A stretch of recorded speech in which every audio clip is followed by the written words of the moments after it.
Some of the people that you work with, from Rihanna to Beyonce, Ludacris, Snoop, Mariah, Brandy, Alicia Keys, Ross, Petey Pablo, Pastor Troy, Brother Sparks. How do you go about with these? I mean, you look at these guys, this is a who's who. And then you go Michael Jackson, Nelly Furtado, Miley Cyrus, Elton John, Shakira, Katy Perry, Brad Paisley, One Republic, Nickelback, Limp Bizkit, Lindsay Lohan, Coldplay. Bruh, you all over the map. I didn't never, like, you just said all that, but I just now noticed that.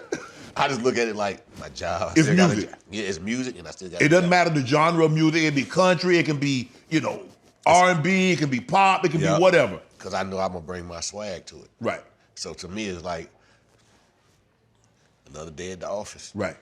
Let's go do it. Like it's a challenge. It was a challenge. Because I'm like, what do y'all want from me? Right. We want you. Okay, well, you want a little bit of what you used to with me on top. Just do you. You really want that? That's what I say. All right. And they allow it. Right. And we make history. Who you been most surprised by that gave you a call and says, we want you? Elton John. Because I'm like, well, Elton, But I had an idea when I got in the studio. I'm like, I don't want you to sing, I just want you to play. And I'm going to put a choir around you playing.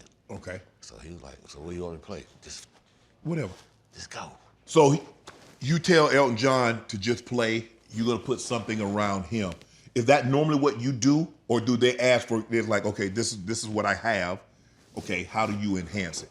Well, it's like, Elton John was following my lead because he's like he's the GOAT. Right. And I'm young Timbo. Right. I had this vision.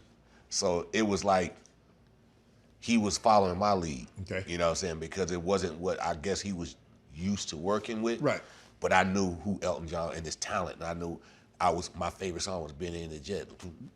Boom. Benny. Yeah, and I knew and I was like love all his music. So it's like I just wanted to play. I don't want to sing because I don't know how I'm gonna flip his singing, which I could have. Right. But I just want him to.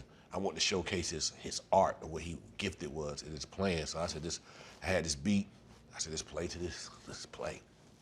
And I'm gonna put the choir to it. He just let me do what I do. And he came back and I played it for him. He was shocked. He was like, wow. You work with artists, that's what you normally do, but how different is it collabing with a producer, Scott Storch? You collabing with an artist, a Beyonce or, somebody that sings and you producing the beats, but now you got another producer and they do what you do. That was the fun because now you're meeting like-minded people, and Scott was always dope. Scott was dope, and when I did Crime and River, I was just me beatboxing, all that stuff. And I said, I need Scott to play them chords over top of that.